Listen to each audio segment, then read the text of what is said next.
출애굽기 강의 64탄, 제목은 정결 예식이고요. 출애굽기 19장 13절에서 15절까지만 보겠습니다.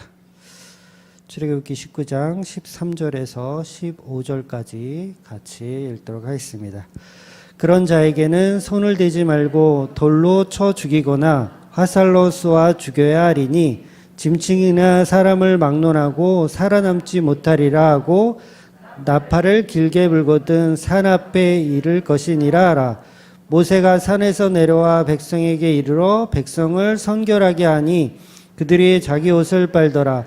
모세가 백성에게 이르되 준비하여 셋째 날을 기다리고 여인을 가까이 하지 말라 하니라. 아멘. 지난주에 우리는 하나님께서 이스라엘 모든 백성에게 모세를 믿게 하겠다라는 말을 하셨어요. 그것도 영영이 믿게 하겠다라는 말씀을 보았는데, 즉 그 말씀은 다른 말로 하면 하나님이 인간에게 영원히 주시는 언약이 있다라는 얘기죠. 언약. 그러니까 모세가 본질이 아니고 모세를 통해서 보여지는 언약이 있더라는 거예요. 그 언약을 말씀하시는 거죠. 그래서 성경에서 하나님이 영원히 뭘 이렇게 하라고 말하면, 영원히 뭘 지켜라, 영원히 뭘 하라라고 하면 그거는 100% 다, 전부 다 예수님을 예표하시는 거라고 그냥 딱 결정하시면 돼요. 그러니까 이 세상에 영원한 것은 없거든요. 예수님밖에는 영원한 것은 없어요. 그래서 그렇게 이해를 하시면 됩니다. 그래서 우리가 모세를 영원히 믿어야 한다면 그건 잘못된 거잖아요. 모세교가 되는 거지. 기독교가 아니라 모세교가 되는 거지. 그러니까 레위기에 보면 이제 영원한 안식일을 지켜라 이런 얘기가 있잖아요. 그러면 그 얘기가 근데 진짜 안식일 지키라는 얘기가 아니거든요. 영원한 안식일은 예수님이니까 예수님을 지키라는 얘기거든요.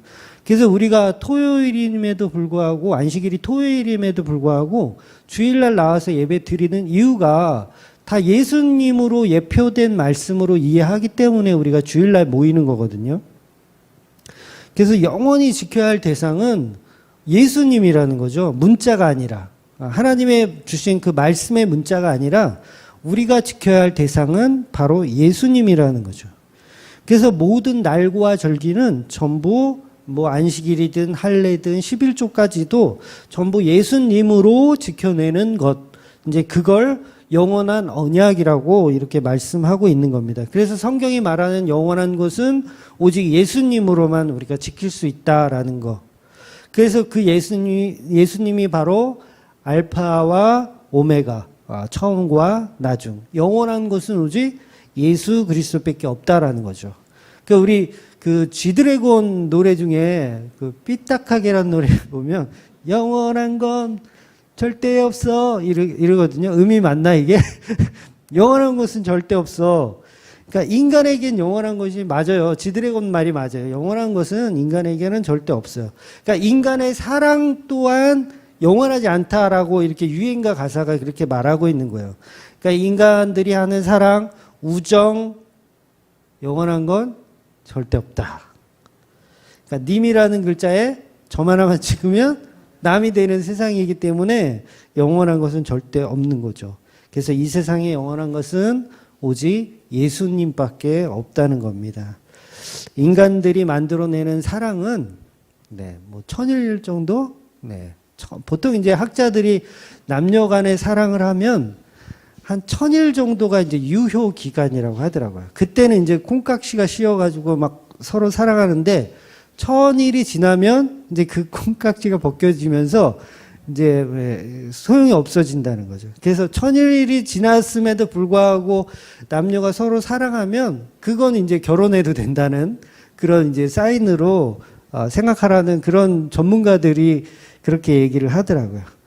그만큼 우리 인간들한테는 영원한 것이 없고 영원한 사랑이 없고 영원한 우정이 없다라는 거죠. 그러니까 인간들이 만들어내는 사랑은 결국 시간이 지나면 사라지고 없어지더라는 거예요.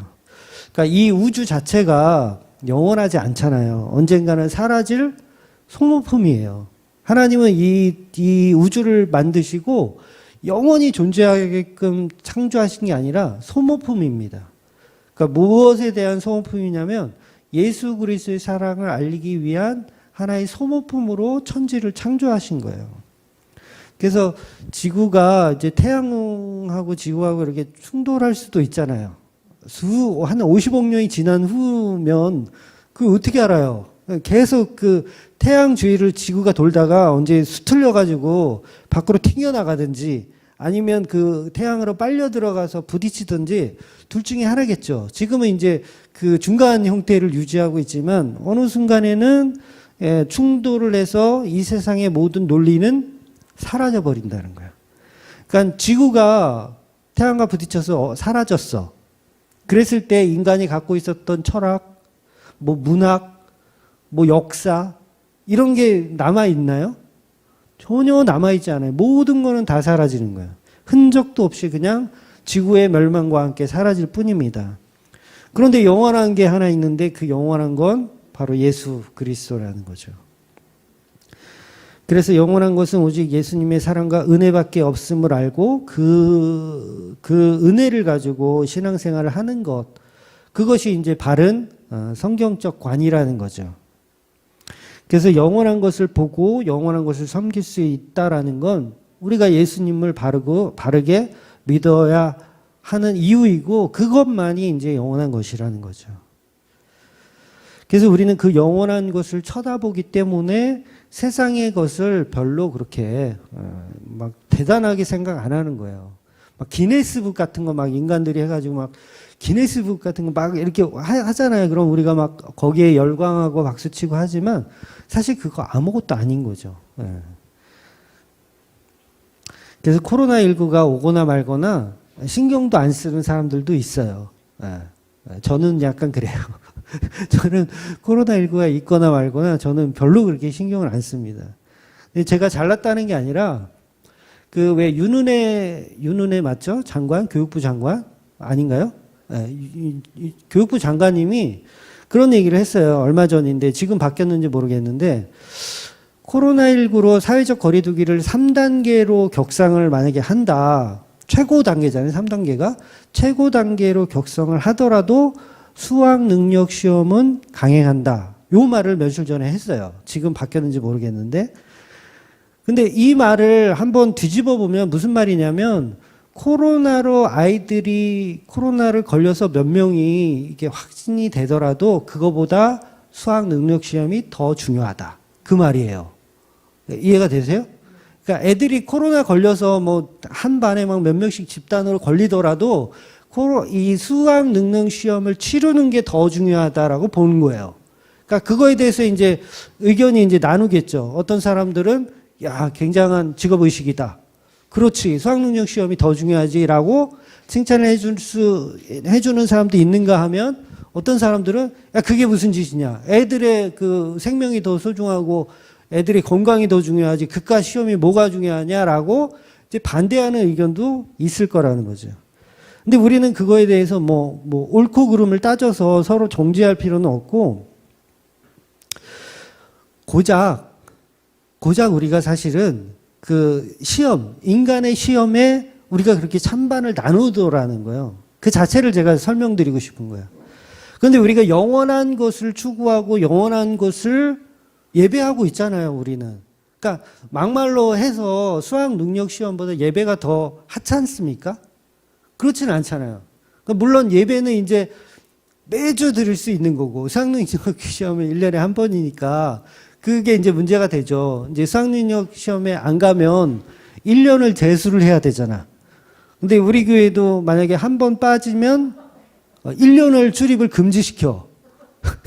그러면 이제 곤란하겠지만 그러면 이제 많이 나오겠죠. 아닌가? 영원히 떠나나? 그러니까 제가 교회를 나오라는 얘기가 하는 게 아닙니다. 코로나19에도 교회를 나오라는 게 아니라 우리가 신앙하는 것은 결국 1000년, 2000년 후에 썩어 없어질 것들이라는 거죠. 그러니까 수학 능력 시험이 대단하고 중요한 것 같고 생명보다 중요한 것처럼 여기지만 결국은 썩어 없어질 것들이라는 거예요. 아무것도 아니라는 거죠. 그러니까 영원한 안식, 영원한 사랑, 영원한 은혜, 그것이 더 중요하다는 거죠. 그래서 예수님도 먼저 그의 나라와 그의 의를 구하라 라고 말씀하신 거예요. 우리는 계속 썩어질 것들에 대해서 더 이렇게 막 편을 가르기를 해가지고 무엇이 옳다라고 얘기하죠. 그래서 영원한 것은 절대 없다는 거죠. 아무리 좋은 음식도 며칠이 지나면 썩어서 먹을 수가 없게 되더라는 거예요. 이게 인간의 세상이에요. 인간 세상의 원리는 썩어서 없어지는 원리. 어떤 사람이 태평양 한가운데 가가지고 섬을 발견했대요. 새로운 섬. 요새 얘기예요. 요새. 태평양 한가운데 갔는데 어마어마한 섬이 있더라는 거예요. 큰 섬이. 그래서 가까이 가봤더니 뭔지 아세요? 쓰레기 더미. 태평양 한가운데 정말 커다란 쓰레기 더미가 있대요. 근데 이게 태평양에만 있는 게 아니라 5대양에 다 있대요. 그냥 바닷가 한가운데 섬이 하나 만들어져 있대요, 지금. 근데 그게 다 쓰레기래. 이거 치울 수가 없는 거예요. 그걸 치우려면 수조 원이 필요한데 어느 나라에서 그걸 돈을 내가지고 그걸 하냐고요. 이건 공동으로 사용하는 바다니까. 그러니까 인간이 만들어내는 거는 결국 쓰레기밖에 없는 거예요. 그렇다면 우리가 영원히 바라봐야 하는 그런 영원한 것을 볼 수 있는 지혜가 있어야 된다는 거죠. 그 지혜가 바로 세상의 모든 만물을 창조하시고 주관하시는 예수님이고 그 예수님과 연합하여 영원히 사는 것이 바로 큰 복이라고 하는 것입니다. 그래서 그 언약이 본문에서 모세에게 그림자로 주어진 것이고 그 그림자의 언약은 결국 예수님까지 전달되어 언약이 십자가로 성취되는 겁니다. 그래서 인간의 언약이 세대를 거쳐서 예수님에게까지 도달하는 거예요. 그래서 마태복음에 보면 그 세대를 이제 14대, 14대, 14대 이렇게 표현하거든요. 근데 이게 14대라는 건 7이 2번씩 6번이 들어간 거예요. 7이 6번. 7, 6에 40이죠. 근데 7으로 채워져야 하거든요. 7, 7에 49. 7으로 채워져야 되는데 그 하나가 빠지잖아요. 인간의 세대에는 하나가 빠져요. 그래서 그 하나를 뭘로 채우냐면 바로 예수님으로 채우는 거예요. 그래야지 이제 완성이 되는 거죠. 그래서 인간의 세대로는 영원하지 않다. 꼭 예수님이 개입해야 인간이 영원해지는 거예요. 예수님이 개입해야 인간이 영원해지는 거. 그 영원하다는 개념은 우리가 지옥에서 영원히 살면 그 영원의 의미는 없죠. 천국에서 영원히 사는 거. 예수님과 더불어 영원히 사는 거. 그래서 본문 14절에 보면 이제 정결 예식을 지금 하는 거예요. 이게 본문 전체가 정결 예식의 의미인데 옷을 빤다는 의미가 있어요. 옷을 빨고, 그러니까 백성들이 옷을 빠는 거죠. 정결 예식에. 이 옷을 빤다는 의미는 예수님의 십자가 피로 옷을 빠는 거예요. 예수님의 십자가 피로. 그래서 우리들이 입고 있던 옷은 영원해요? 안 영원해요? 안 영원하죠. 금방 해지고 없어져요. 그러니까 저도 젊었을 때 양복을 이제 비싼 거를 한번 산 적이 있어요. 그때 이제 어디 거였더라? 파크랜드인가? 정확히 기억은 안 나요. 파크랜드였던 것 같아. 그때 굉장히 비싸게 줬어요. 비싸게 주고 샀는데, 근데 매번 입지 않잖아요. 이제 비싼 양복은 무슨 행사 있을 때만. 그리고 목사 됐으니까 제가 양복을 자주 입지, 목사 되기 전에는 양복 입을 일이 거의 없었어요. 그래서 이제 옛날에 사둔 거를 이제 꺼내 보니까 그 좋았던 양복이 안 입고 그냥 놔두면은 그대로 일 줄 알았더니 그냥 안 입고 넣어두기만 했는데도 막 해져 있더라고요, 옷이. 하듯이 오랫동안 안 입어서 막 해져 있고 다리통은 또 왜 이렇게 큰지. 그때는 그게 멋있었다고 생각했는데 다리통은 왜 그렇게 큰지. 그래서 과감하게 버렸어요. 최근 일은 아니고 몇 년 전에 이제 버렸는데 결국 영원하지 않더라는 거죠. 그래서 하나님의 자녀가 되는 것이 우리는 불가능한 존재인데, 영원하지 않으니까 불가능한 존재인데 그 불가능을 가능케 만들어 주시는 거죠. 그래서 40년 광야 생활 동안 신발이 닳지 않고 옷이 해지지 않는 거, 그러니까 영혼을 설명하기 위한 성경의 말씀이라는 거죠. 그래서 영원한 안식은, 영원한 정결 예식은 예수님의 피로 옷을 빠는 것입니다. 그래서 왜 요셉이 형들에게 이제 살해를 당할 뻔하다가 애굽으로 팔려가는 사건이 있잖아요. 이때 형들이 이제 요셉을 미워해가지고 죽이려다가 이제 애굽으로 팔았어요. 그런데 이제 아버지한테 돌아가야 되잖아요. 아버지한테 돌아가야 되는데 할 말이 없죠. 동생을 우리가 팔아먹었다. 그러면 이제 큰일 나잖아요. 그러니까 이 죄를 씻을 수 있는 방법이 없어요. 이 형들은. 분명히 아버지한테 제대로 정확하게 얘기하면 맞아 죽을 거예요. 그래서 형들이 이 무슨 생각을 했냐면 그 요셉의 옷을 가지고 그러니까 순 염소를 잡아다가 그 피를 그 요셉의 옷에 빨아버려요. 피를 완전 묻혀버리는 거지, 그 옷에. 피를, 요셉의 옷에 숫 염소의 피를 이렇게 빨아버리는 거예요. 그러니까 잡아가지고, 살아있는 걸 잡아가지고, 피 범벅을 만들어 놓는 거죠. 그리고 그 요셉의 옷을 아버지한테 갖다 줍니다. 그래서 형들이 다 살아나요. 원래는 죽어야 되는데, 야, 이 살인자 같은 새끼들아 하면서 다 야곱 아버지한테 다 맞아 죽어야 하는데, 그 요셉의 피 묻힌 그 옷 때문에 이 형들이 다 살아납니다. 그러니까 죄가 덮이는 거죠. 죄가 덮이는 개념. 그러니까 창세기에 있는 이 내용들이 전부 십자가에 대한 구속사를 설명하는 내용들인 거예요. 그런 역사를 담고 있는 거죠. 그래서 오늘 본문에서도 옷을 빤다라는 정결 예식의 개념이 바로 이 십자가의 개념이라는 거죠.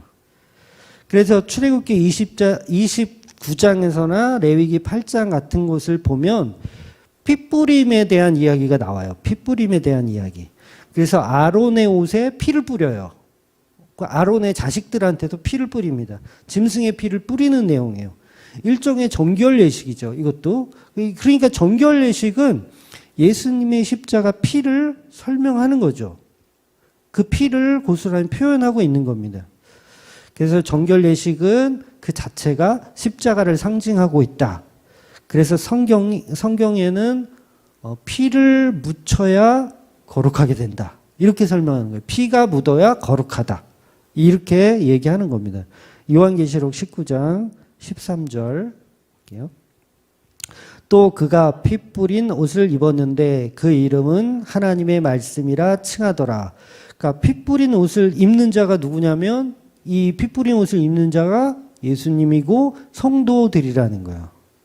그러니까 성도들은 바로 예수님의 피로 옷을 빨아 거룩하게 되는 거죠. 예수님은 죽기까지 어린 양의 피가 되어 우리를 그 피로 적셔 주시는 겁니다. 그래서 임방과 문지방에 발랐던 피처럼 요셉의 옷을 숫 염소로 이 피로 빨았던 것처럼 예수님의 십자가로 피를 뿌려 우리가 살아나는 이야기. 그래서 우리는 이 피를 보면서 무섭다고 더럽다고 이게 치유를 하겠지만 그렇잖아요. 여러분의 옷에 누가 분무기로 피를 막 뿌린다고 생각해 보세요. 그것도 막 양의 피, 염소의 피를 막 여러분 옷에 뿌린다고 생각해 보세요. 더럽죠? 더럽다고 느끼죠? 근데 그 피가 묻어야 구원을 받는 거예요. 그 피가 묻어야.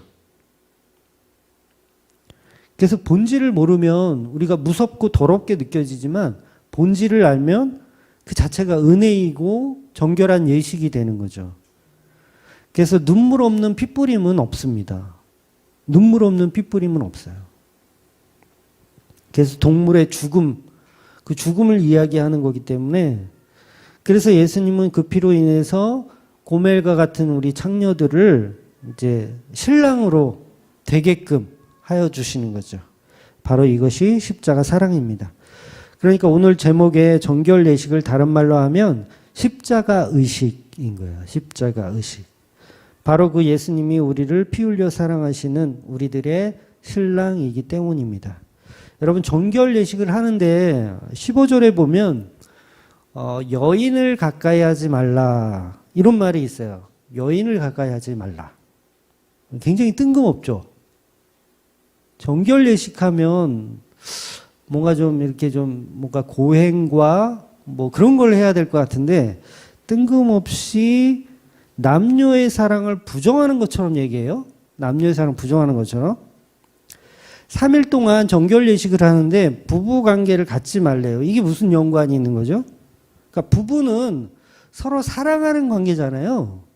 그러면 오히려 다르게 생각해 보면 부부 간의 사랑, 정말 끈끈한 그 사랑을 하면서 하나님 사랑을 더 알아가면 더 좋지 않을까요? 이해가 되세요? 그러니까 정결 예식의 의미는 하나님을 사랑하라는 의미잖아요. 하나님을 사랑하는 십자가 사랑을 얘기하는 그 사랑인데 그 사랑하는 정결 예식에 부부의 사랑을 더 돈독하게 하여 너희가 하나님의 사랑을 더 기억해라. 이렇게 하면 그건 이상한가요? 저는 오히려 그게 더 나을 거라고 생각이 드는 거예요. 그러니까 정결 예식 기간 동안 너희들은 합방을 해라. 오히려 합방을 하고 너희들이 더 서로 사랑하면서 내가 얼마큼 너희를 사랑하는지를 그 부부 관계를 통해서 알아가라. 라고 하면 더 이해가 편할 것 같아. 근데 합방을 하지 말래요. 여인을 가까이 하지 말래. 납득이 안 가는 거예요. 오히려 여인을 가까이 해야 하나님의 사랑도 알고 더 이렇게 풍부한 사랑의 감정이 느껴질 것 같은데, 아이고, 잘 전달이 안 되네. 나만 그런가 봐.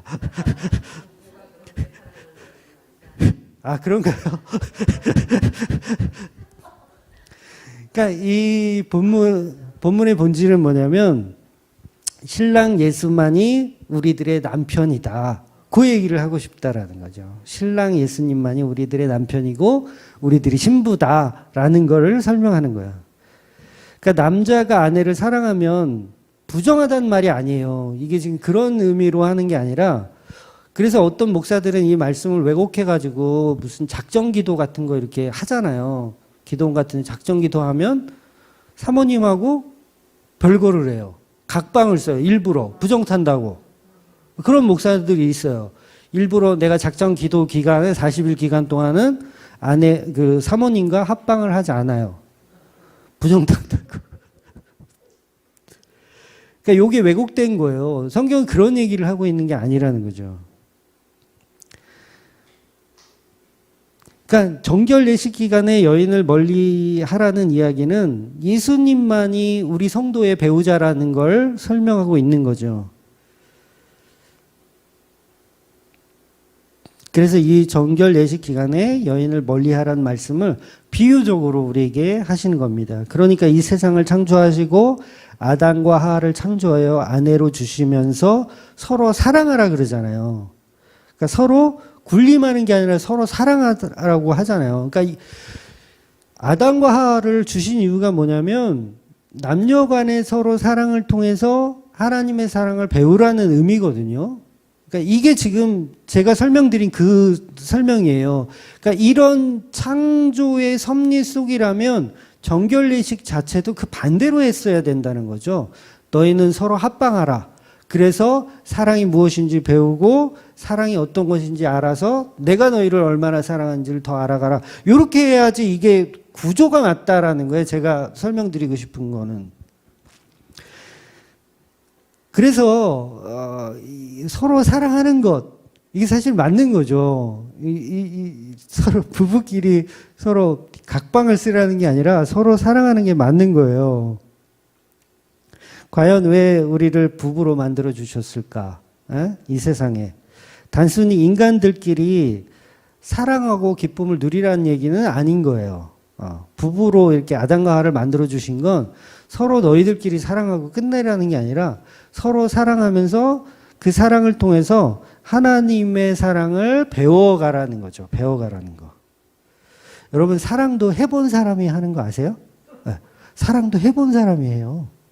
우리가 서로 사랑을 이 세상에서 배운 적이 없어. 그럼 여러분, 하나님 사랑할 수가 없는 거예요. 내가 태어나서 무인도에서 혼자 살았어. 평생을. 그런 사람이 어떻게 하나님을 사랑해요? 사랑이 뭔지를 모르는데.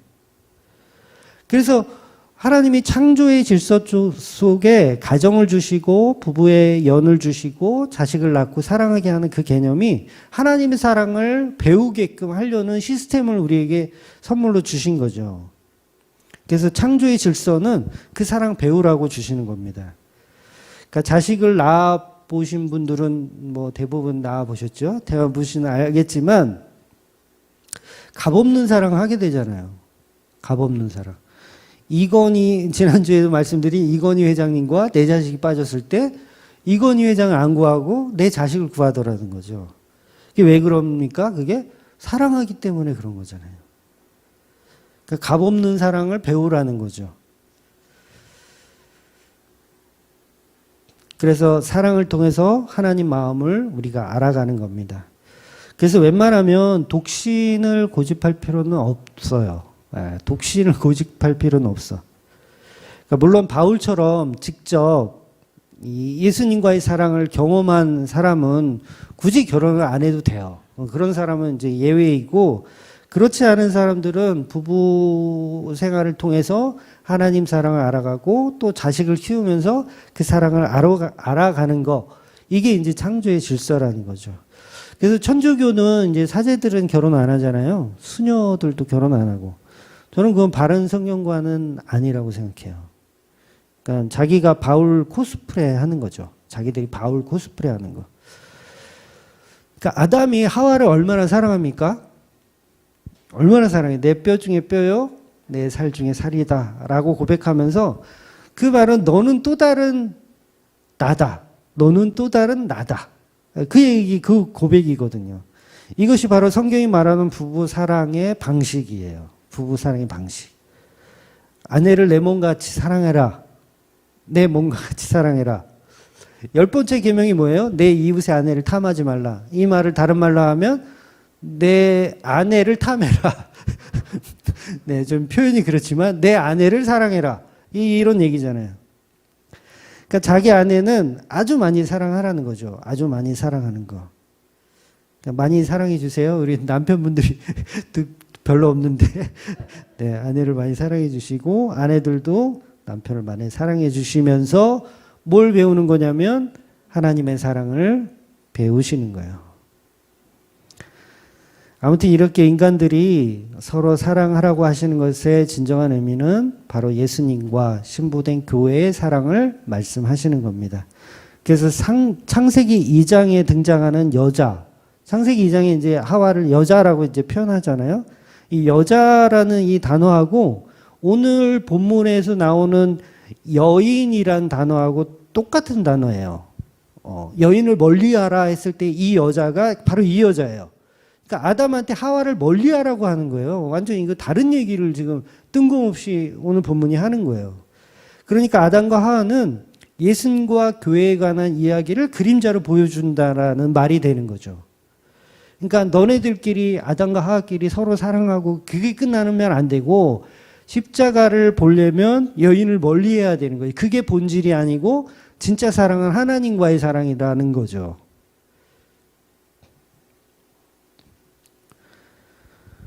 그래서 우리는 우리 가정을 통해서 형제 자매의 사랑을 통해서 자식과 부모의 사랑을 통해서 하나님의 방식, 사랑의 방식을 배워가는 겁니다. 안 그러면 피조물은요, 사랑을 배울 수가 없어요. 그러니까 우리 가정을 허락하신 건 하나님의 사랑을 배우라고 허락하신 거예요. 근데 이거는 뭐 결혼하자마자 뭐 서로 싸우고, 이건 가정이 이거 하나님 사랑을 볼 수 없다. 이거라면 비성경적인 가정인 거예요. 제가 그런 가정을 비난하는 게 아니라, 네, 그건 굉장히 이제 문제가 큰 거죠.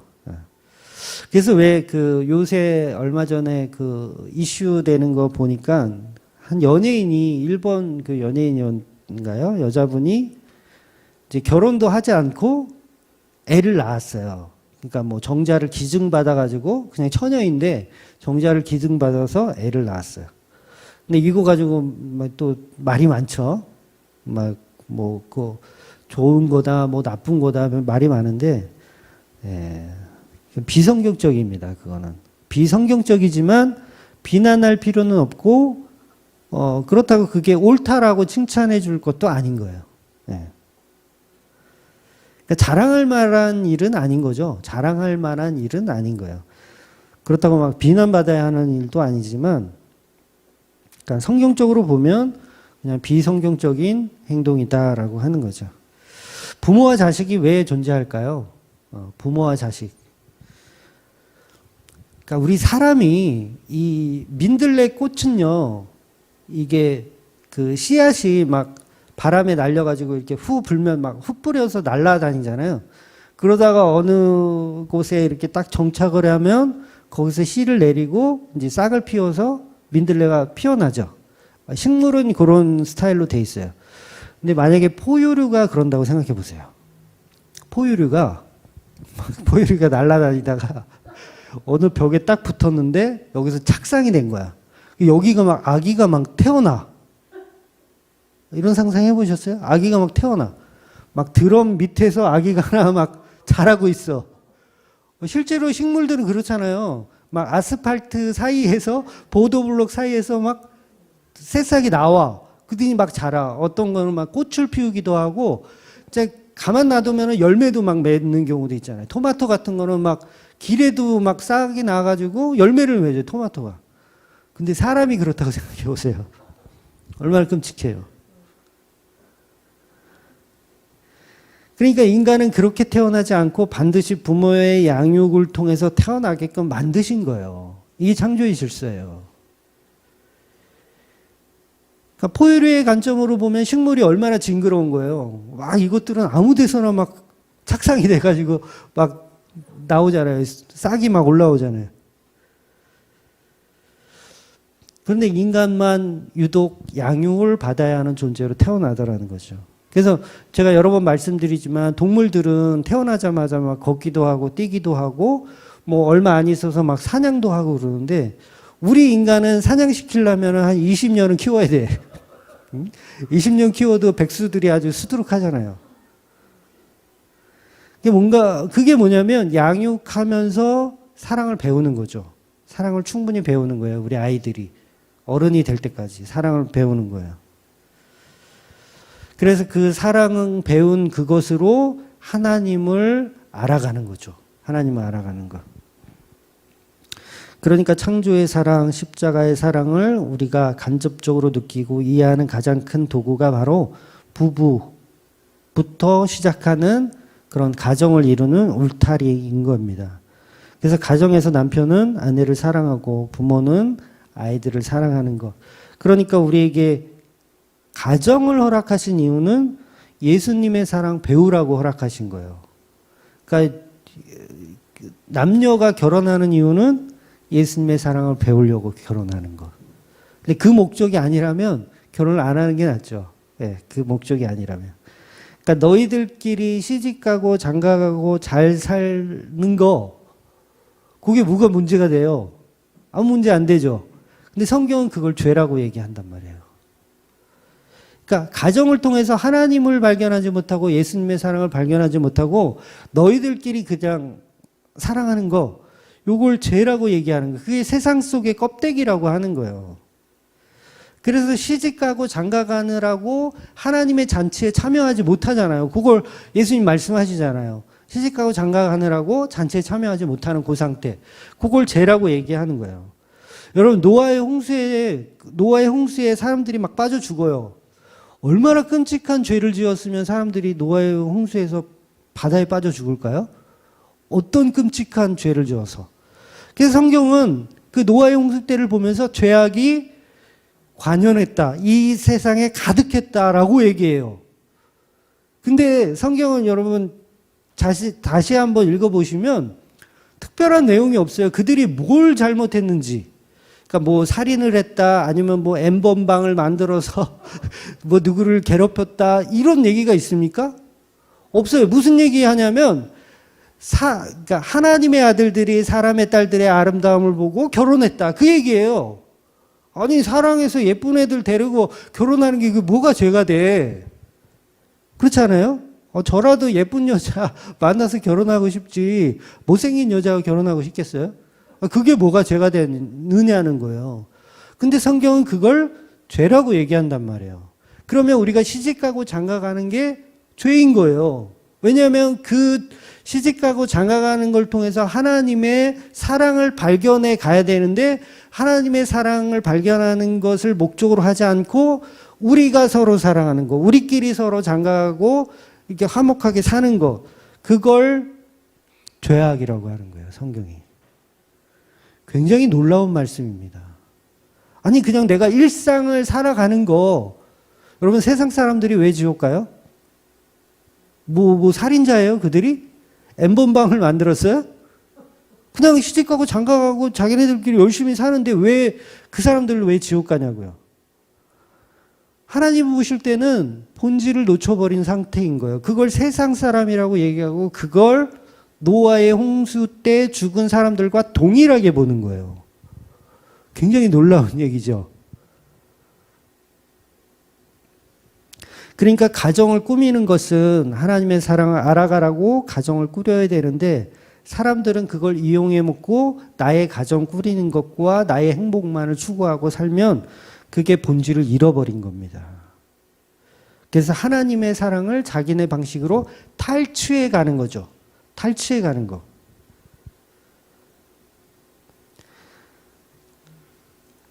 (2020년을) 살고 있는 지금 많은 사람들은 평범하게 결혼하고 평범하게 아이 낳고 평범하게 삽니다. 그런 사람들이 다 지옥 간다는 얘기예요. 굉장히 무서운 말씀이에요. 그 사람들을 죄인이라고 성경이 말한다는 거죠. 그러니까 별반 다르지 않는 거죠. 노아의 홍수 때나 지금이나 별반 다르지 않은 거죠. 바로 하나님이 우리에게 주신 그 가정을 통해서 사랑을 보아야 하는 본질을 잃어버리고 껍데기만 추구하면서 있다라는 거예요. 그 모습을 보신 하나님께서 한탄을 하시는 거예요. 세상을 창조한 것을 한탄하신 거예요. 내가 아담을 만들고 하와를 만들고 서로 사랑하게 만든 것은 나를 기억하라고 창조해 놓았는데 이것들이 지들끼리만 사랑하고 좋아하네. 그걸 가지고 하나님이 한탄하신다고요. 그래서 세상은 결국 지옥으로 가는 줄도 모르고 서로 사랑하고 있더라는 거죠. 근데 교회에서도요, 그렇게 가르치잖아요. 서로 사랑하세요. 부부끼리 싸우지 마세요. 행복하게 지내세요. 뭐 이 말이 틀렸다는 게 아니라 저도 그런 얘기 방금 했잖아요. 하세요. 요게 끝이란 말이에요. 그러면 이게 뭐예요? 요게 여기서 끝나버린 그게 세상 사람이라는 거예요. 이게 세상 교회라고 얘기하는 거고. 복음이 없다라고 보는 거예요, 그건. 그러니까 죄악으로 가는 방법을 설명해 드린 거죠, 제가. 서로 정말 사랑하세요. 부부는 아내를 사랑하고요. 아내도 부부를 사랑하고요. 여기서 끝나버리면, 이게 교회가 아닌 거예요. 이게 무당 짓을 하는 거예요. 무당 짓을. 그러니까 우리가 서신서들 보면 바울이 그런 얘기들을 막 이렇게 많이 하잖아요. 거기서 끝나버리면 소용이 없는 거죠. 바울이 전하고 싶은 건 그런 것들을 비유로 해서 예수님의 사랑, 십자가의 은혜, 하나님의 사랑을 전하고 있는데 그걸 못 보면 바로 그 교회가, 그것을 보지 못하는 교회가 죄악의 소굴이라는 거죠. 그래서 모든 종교는 서로 사랑하라고 말합니다. 모든 종교는 서로 사랑하라. 거기가 끝이에요.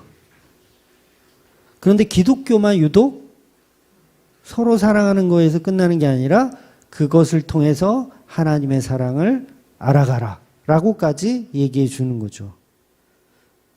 그게 바로 진리입니다. 그래서 교회에서는 예수님과 성도의 사랑의 개념이 무엇인지를 배우는 거예요. 그래서 가정도 전부 다 예수님의 사랑을 알아가는 하나의 과정일 뿐입니다. 그래서 가정이요, 깨질 수도 있어요. 괜찮습니다. 가정이 깨질 수도 있어요. 근데 또 하나님의 사랑을 알아가면 돼요. 그 과정 속에서.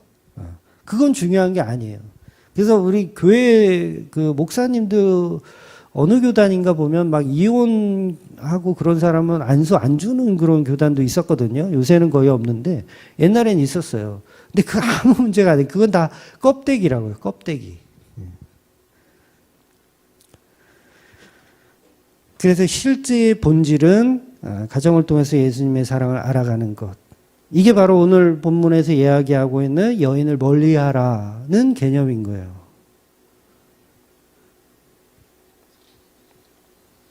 그런데 사람들은 예수님은 사랑이라고 얘기하면서도 계속 예수님의 사랑은 저버리고 우리들끼리 그냥 좋아하는 사랑만, 세상적인 종교인으로만 만들려고 합니다. 성도는 그 속에서 반드시 예수님의 사랑을 발견하는 자입니다. 그러니까 우리가 서로 사랑하면서 아, 사랑이 이렇게 좋은 것이구나. 인간들이 하는 사랑도 이렇게 좋은데 예수님의 사랑은 얼마나 더 크고 좋을까라는 것을 배우는 거죠. 근데 가정이 화목하지 않으니까 맨날 싸우고 맨날 부모는 자식 패고 자식은 부모한테 대들고 이러니까 무슨 사랑을 배워요. 그런 그런 가정에서 이 자라난 친구가 예수님을 잘 믿을 수 있을까요? 저는 힘들 거라고 봐요. 그래서 청년들이 결혼을 할 때도 보면 말이 통하고 소통이 잘 되는 사람하고 결혼해야지 막 이렇게 그냥 재산 보고 능력 보고 이렇게 결혼하면 그럼 결국은 이제 부부의 사랑도 안 되고 하나님 사랑도 못 배우게 되는 케이스가 되는 겁니다. 아무튼 그래서 이스라엘 백성에게 정결 예식을 하라고 말씀하신 이유는 바로 구원해 주시려고 정결 예식을 명령하시는 건데 이 정결 예식은 예수님의 십자가 사건을 그림자로 보여주는 역사입니다. 그래서 이 정결 예식은 하나님이 자기 백성들에게 하셨던 언약이에요. 언약. 그러니까 아브라함에게 하셨던 언약, 이삭, 야곱에 하셨던 언약이기 때문에 그 언약을 성취하시려고 정결 예식을 말씀하시는 겁니다. 그래서 이 언약이라는 것이 왜 그렇게 중요하냐면 지난주 말씀에서 여호와 하나님은 백성들에게 이제 질문을 하시잖아요. 하나님이 백성들에게 질문하시잖아요. 너희가 내 말을 잘 들으면 너희는 내 소유가 되고 내 제사장 나라가 되게 해주겠다 이렇게 질문하시잖아요. 그래서 백성들이 그 말씀에 순종을 하고 약속을 하겠다고 이제 정결 예식을 지금 하고 있는 거예요. 그런데 이 백성들이 이 정결 예식이 끝나기 무섭게 30분이잖아요. 30분이고 32장에 가면 이제 모세가 시내산에 올라갔을 때 내려오지 않으니까 이스라엘 백성들이 황금 송아지를 만들잖아요.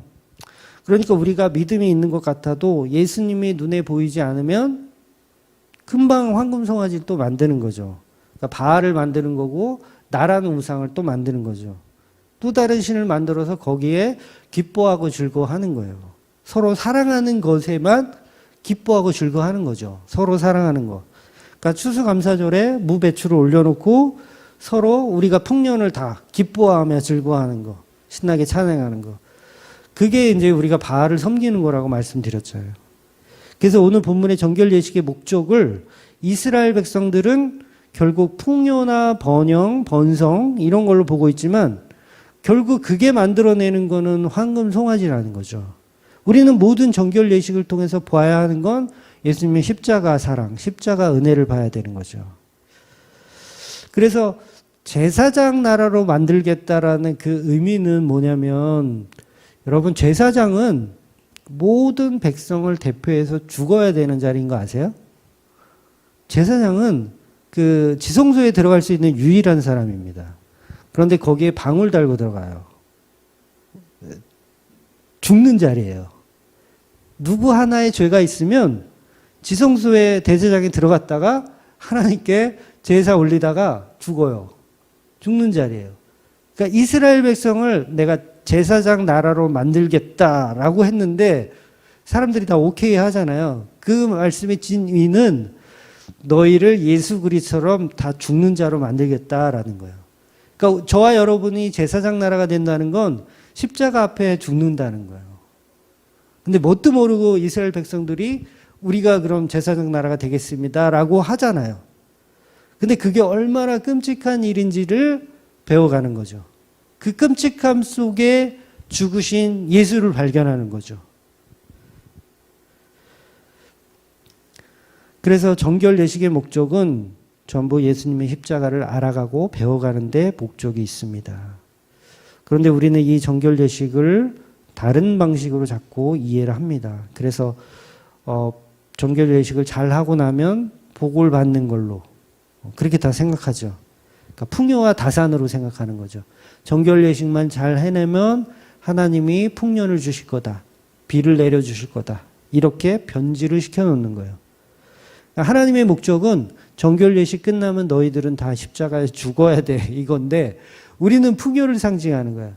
그래서 십자가에 죽여버리니까 우리가 원했던 복은 십자가가 아니고 풍요인데 풍요 주세요. 풍요 주세요. 왜 그러세요? 그러면서 황금 송아지를 만들어내더라는 거죠. 그럼 그 황금 송아지 만들 때 다음 주에 하려고 그랬던 얘기인데 황금 송아지를 만들 때 왜 그 귀걸이를 빼서 황금 송아지 만들잖아요. 그때 제가 빠뜨린 게 있는데 뭐가 있냐면 모든 백성이라는 말이 거기 들어있더라고요. 나중에 한 번 더 말씀드릴게요. 모든 백성이라는 말이 들어있어요. 저는 그거를 전에는 못 봤거든요. 최근에 봤는데 모든 백성이 귀걸이를 빼서 황금 송아지를 만들었다는 거예요. 그게 뭐예요? 모든 백성은 다 쓰레기라는 거예요. 다 죄인이라는 거예요. 그러니까 오전에도 말씀드린 대로 풍요를 주면 다 하나님을 떠나게 된다는 거죠. 풍요를 주면. 그러니까 우리가 정결 예식의 목적을 가지고 풍요의 다산으로 기뻐하는 그건 본질이 아니라는 거죠. 그래서 한국교회가 얼마나 심각한지 코로나로 그냥 하나님이 다 초토화시킨다고 봐요. 저는 개인적인 거지만 그 무배추 갖고 쌓아놓고 그 기뻐 즐거워하는 거 웃기지 마라 하면서 그냥 다 걷어차버리시는 그 초토화하는 그런 상황이 아닌가 싶어요. 그러니까 오늘 정결 예식이나 추수감사절은 예수님의 십자가이고 십자가로 이루어지는 사랑의 결실, 예수님과 신부된 교회들이 합쳐지는 날, 그 날이 바로 추수감사절의 진정한 의미인 거죠. 그래서 십자가 은혜가 인간의 생사화복에 무게를 두는 게 아니라 그건 죄악이에요.